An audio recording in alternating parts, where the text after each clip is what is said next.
Hi, everybody. Hi. Welcome to Meaningful Conversations. Yeah. My name is Lele. And I am Sandy. Yeah, so today we're going to talk about a very interesting and possibly subject that we really need to talk about as a people. Yeah, that's true. So, I'm going to hand it over to this gorgeous lady on my left. Yeah, but I just want to start by saying that, thank you to all the other new subscribers that have subscribed. And thank you to, our loyal talking viewers, in it. So Lerato, appreciate your comments. Lerato, we really appreciate your comments. And everybody else, please do comment. We want to have meaningful conversations with you. But this was brought to my attention because people have been talking about the Will Smith clap, the Will Smith and Bama on Chris Rock, and the SK Causa breakdown. And I have my thoughts about that. We need to discuss that on another occasion. Yeah, but what are your thoughts though? We don't have to go into detail. Okay, I just think that Jada has some hold on that guy, guys. Like, I was just looking at the dynamics of the relationship. Yeah. There's elements of it that I'm like, I don't know. Like, he was okay until Jada was like, and so. Yeah. Just, there's more, but yeah. There's more, and then there was the SK Causa thing where he just went into a public breakdown. Because I feel like that's what it was. It probably was induced. That is my opinion, by the way. No, I'm just saying what they said. Yeah, but what I'm saying, Kore, like, people, why are we acting as if we don't see what's actually taking place right now? And yes, these people are public figures, so they are in the public space and they can be broken down and digested and what is sometimes we find comfort in seeing that someone else is going through the most and then it kind of comforts you with, which is not helping. It doesn't help you. Do you understand what I'm saying? Because in that time, while you are rejoicing over someone else's misery, you are forgetting your own. It has been brought out into public attention, and which means that it has been exposed, and therefore something can be done about it. Like the Katlego situation. Do you see what I'm saying? But now, what the reality is that everybody's going through the most because everybody has been affected by COVID. COVID has really messed up how we have been doing life for so long. And the reality is that things are not going to go back to the old normal. We are about to create a new normal. Do you know what I mean? We are people that have been going through a war zone, basically, for the past just over 2 years with this whole COVID situation, and yet we are made to function as if everything has been normal. Or maybe I could say if we are made to function like that, or we want to function like that so that we can give ourselves some type of comfort, or maybe just feel a little bit of peace. We want to hold on to normalcy. But the truth is that it has been war, guys. It has been war. Ever since COVID started, we went through lockdowns, we went through social distancing, people lost their jobs, people lost their loved ones. So much has been lost. It's as if really, literally, we have been in a war-torn environment, and it's global. Do you see what I'm saying? And the sad thing about it is, because of the fact that it's not something that we can perceive, it has confused us, and it has made us feel like, no, but everything is still okay, The sun is still rising and everything is still where it is. There's the working from home situation that also is exacerbated the whole situation. Then there was a point when we're doing online schooling with the kids. Like it has been a lot. People have been going through the most. People have been going through the most, unlike anything that they have experienced in their lives, you know. Like, I was even thinking about the fact, Jahore, you know, when there was a World War One and a World War Two, things came to a standstill, and the only focus was on surviving it, you know. And I feel like right now, this is what we've been going through. It has been a world war, you know. But you know, because it's logical warfare, people have not been able to perceive it, and therefore they can't treat it as such. Okay, so my question is, how do you think that people should be dealing with this? How do you think that as a people we should be dealing with this? Because you're pointing out like really important things that, you know, it's been like a war, and the only difference is that we're just supposed to carry on, you know, and I don't know if we are treating, because I think even in a war there's people who get like there's fatalities, and then there's people who are injured, like they lose their limbs, and then there's people who like are affected psychologically, and you know, and everybody though losing their loved ones, you know, everybody, although when you come back from war there's that PTSD that you have to deal with, right? Do you know what I mean? So there is like this medical attention, the psychological attention, there's, you know, even though you know, it's been said that the people who've gone, like the American soldiers didn't get like sufficient help, especially mentally, you know, various other ways. How would you suggest that we move forward as a people? How do we heal? How do we deal with it? Because we're still partly in this war. We still, because it's not totally over. And you know, I want to make the analogy to be able to express that. You know, when you are hurt, when you are hurt, when you function and you are healthy and you don't have any trauma on physical trauma on your body, then you are functioning normal, you know, because there's other obviously internal issues and whatever that you would consider. But the minute you find yourself maybe having a cast, maybe you broke a leg or whatever, the normalcy gets thrown out of the window, right? You put on a cast, you change even the way you walk, you have assistance. In terms of the leg rests, the leg rests, because that is what assists the leg to rest. The leg just rests. You don't even balance on it. Actually, you assist it. You don't put pressure on it. So what does it do? You allow it. You just wait it out. You allow the leg to rest because there is nothing that the leg can do in the state that in which it finds itself. Okay. It is hurt, you know. And for the reason why I use that analogy is that let's say you don't decide to do that. Let's say you decide, okay, no, I'm going to act as if and run as if it's still fine. Can you do that, first of all? Second of all, what happens when you continue to do that? You are further damaging the leg. Not only are you further damaging the leg, you are putting strain on yourself. You are putting yourself through so much trauma from experiencing the pain from that leg that you still want to treat as if it's normal, because it's not in a normal state right now. It is in a state where it cannot function as how it was created to function because of having to experience what it has gone through, you know. And I want to bring it back to what we are facing and where we are right now. That is where we are.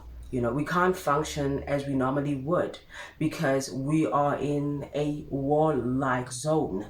So what do? We wait it out, you know. We wait it out. Failure to do that leads us to where we find ourselves, unfortunately.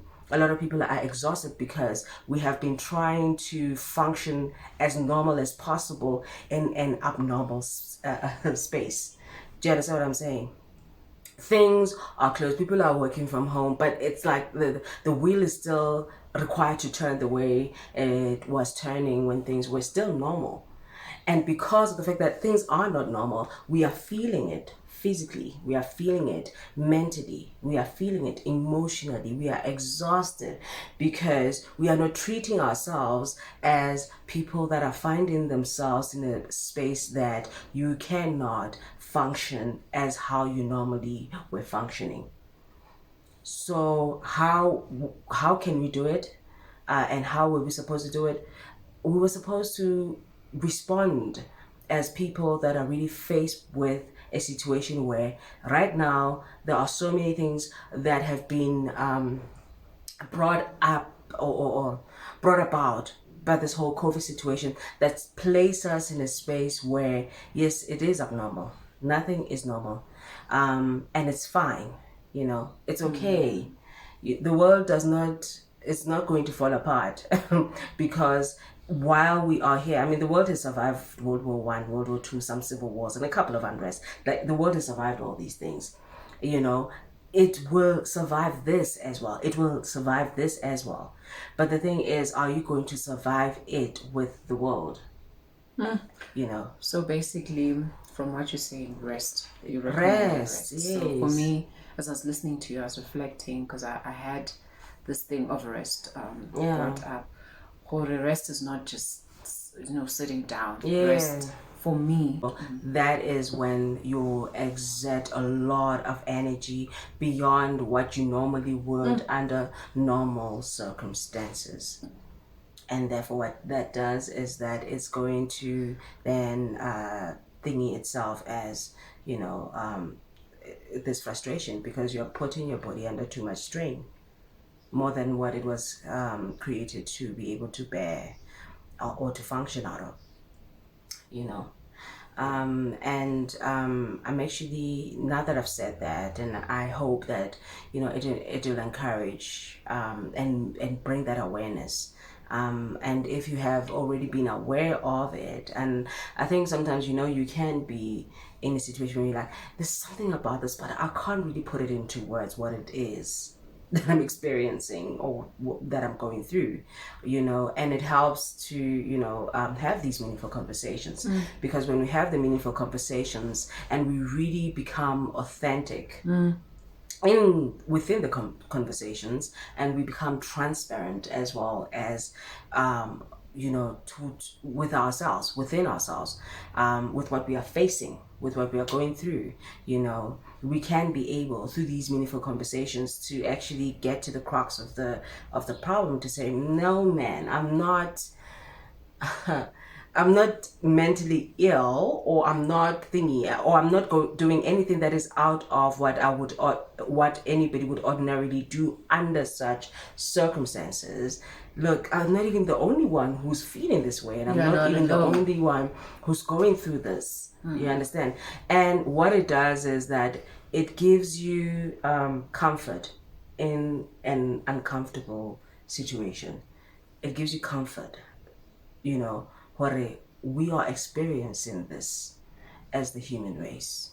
Because we are created from the same substance.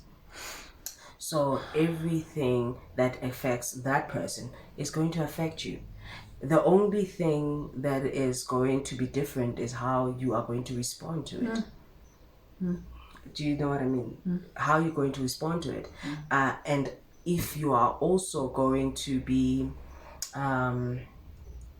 truthful in your observance of what is actually taking place. Are you going to be honest with yourself to say, actually, you know what, this thing, it does affect me. Or are you going to lie to yourself and say, no, I'm okay because of putting up a facade or a front. Okay, yes. Bring it back to what I'm about. Scripture. That rest is also found in the Most High. I think, when we started this, the whole thing about this is to say to people, it's okay not to be okay. And we are faced with a war veil. We are. And not for me, like I think that we've always faced war. It's just that for me, I feel like COVID has just made it worse. There's things that people have been going through. People have been getting sick, really, and losing loved ones. It's just that with COVID, it was just accelerated. Everything was just Brought up to the surface. put up to the surface. You know, we were losing more people. Now we were dealing with something that is global. Everybody knows about it, and well, yeah, like everything that you said, right? But even like life is not when we are not faced with difficulties. The difficulties are part of that life. They are part of life, yeah. Actually, You know, yeah. but in those difficulties, rest for me means having someone, a being that I can go to and be like, oh, I am exhausted, help me.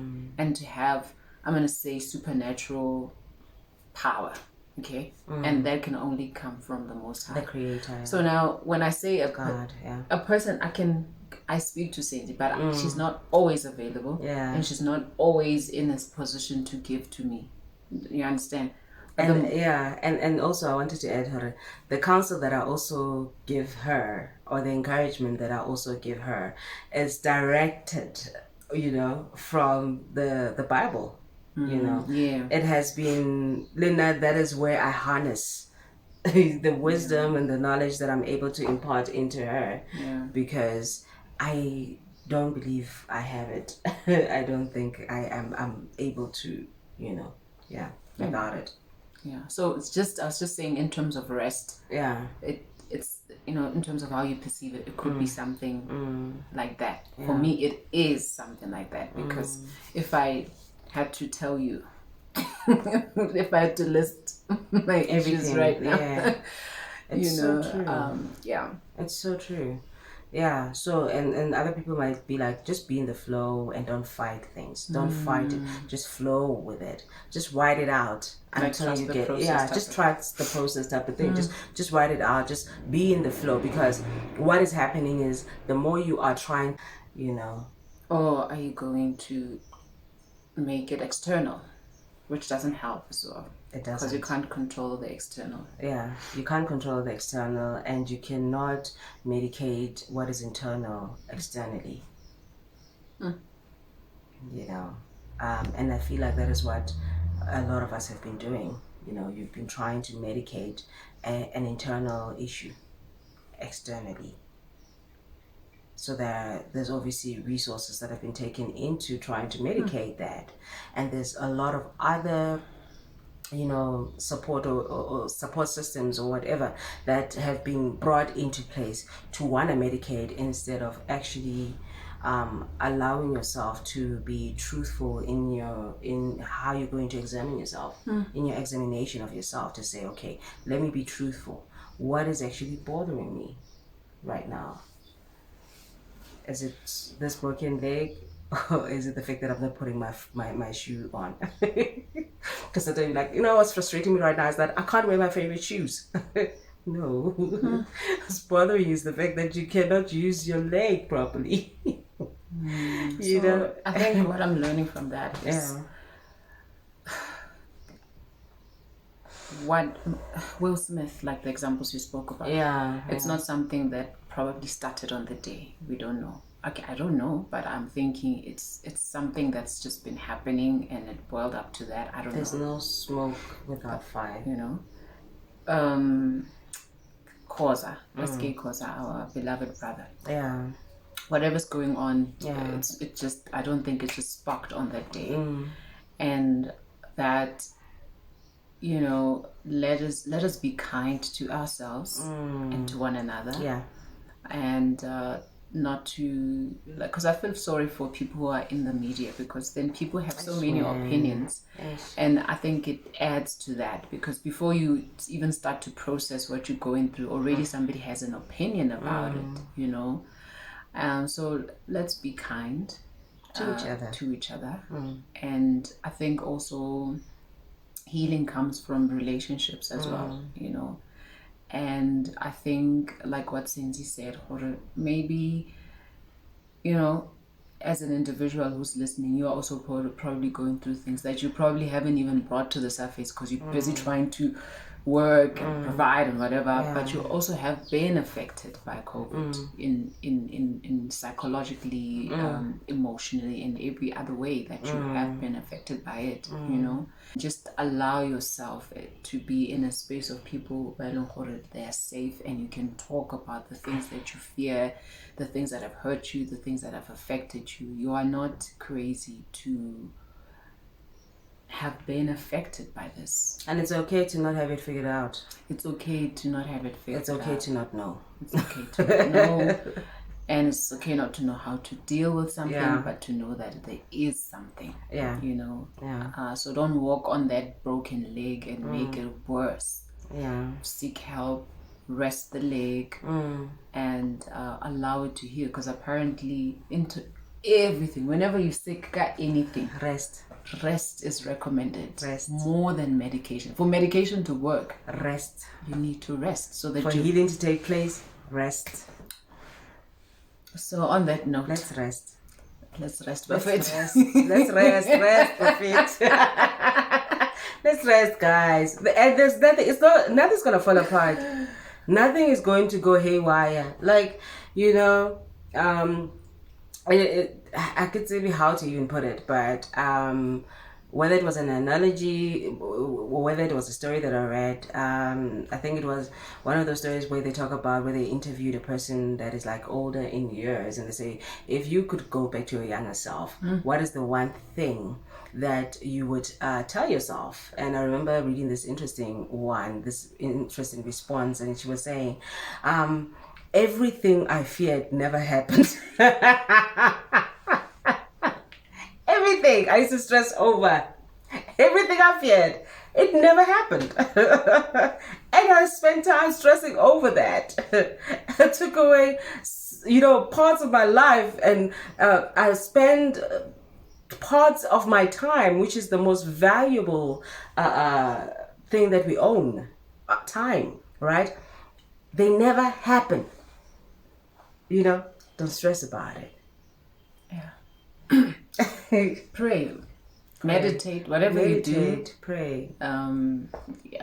Do something. Just give yourself time every day, even if it's just 15 minutes, where you just rest, quietness, meditate, be in tune with yourself, be kind to yourself, and wait it out. It will end. But when it ends, don't end with it. Don't be over with it, you know. Be in a space where you allow yourself to rest it out until such a time when it is required. And probably these days, because we heard our president announce the national disaster. It's no longer, you know, where we find ourselves as a country. We are no longer in a state of disaster. So there's obviously getting a lot of things need to be re-established. We can't stay, you know, we're just going to continue on in what was previously normal. There's a new normal that we have to now envision and to walk into. Amen. So on that note, we hope that we have made some sense and we're able to contribute to your well-being and edification of some sort. Yeah. And we thank you for listening. Thank you so much. Lele. And Senzi. Meaningful conversation. Bye, guys. Bye.